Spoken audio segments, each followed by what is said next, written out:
جلدی امیر بننا چاہتے ہو تو عشاء کی نماز کے بعد روزانہ یہ وظیفہ پڑھا کرے، انتہائی مختصر اور انتہائی مجرب وظیفہ ہے۔ دیکھیے رزق میں برکت کے لیے تو ویسے رسول اللہ صلی اللہ علیہ وسلم نے فرمایا کہ رات کو سورہ واقعہ پڑھا کرے۔ سورہ واقعہ پڑھنے سے اللہ تبارک و تعالیٰ آپ کی رزق میں برکت عطا فرماتے ہیں، کبھی جو ہے فقر و فاقہ کا آپ شکار نہیں ہوں گے۔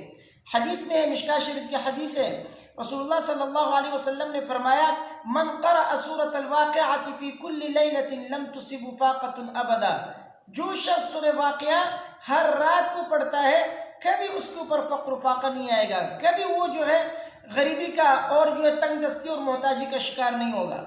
تو ویسے تو اپنا یہ معمول بنائے کہ مغرب کے بعد ہر رات کو سورہ واقعہ آپ پڑھا کریں، کبھی آپ کے اوپر فقر و فاقہ نہیں آئے گا۔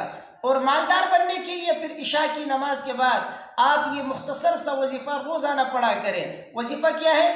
وظیفہ ہے یا غنی یا وہاب کا۔ اللہ کے یہ دو نام اتنا پاورفل ہے کہ جو شخص عشاء کی نماز کے بعد 100 مرتبہ یہ دو نام پڑھتا ہے، اللہ تبارک و تعالیٰ اس کو مالدار بناتے ہیں۔ مال و دولت کی فراوانی ہوتی ہے اسلام کے پڑھنے والے پر۔ تو اس لیے عشاء کی نماز پڑھنے کے بعد اول و آخر 7 مرتبہ آپ درود شریف پڑھ لیجئے۔ درود آپ کوئی بھی پڑھ سکتے ہیں، بہتر تو یہ کہ آپ درود ابراہیمی پڑھا کریں۔ 7 دفعہ آپ درود ابراہیمی پڑھ لیجئے اور درمیان میں 100 مرتبہ یا غنی یا وہاب کا وظیفہ پڑھ لیجئے۔ یقین مانیے کچھ دنوں کے اندر اللہ تبارک و تعالیٰ آپ کے اوپر مال و دولت کی بارش برسائیں گے۔ دولت کی بارش ہوگی آپ کے اوپر، ہر طرف سے آپ کے پاس دولت آئے گی، آپ پریشان ہو جاؤ گے اللہ کے کرم کو دیکھ کر۔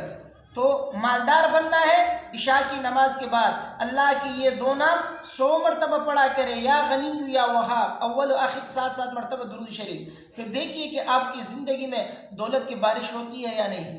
انشاءاللہ دعائیں دو گے، انتہائی مجرب وظیفہ ہے۔ ویڈیو کو اپنے دوستوں کے ساتھ لازمی شیئر کیجیے گا، مجھے اپنے دعاؤں میں یاد رکھیے۔ السلام علیکم ورحمۃ اللہ۔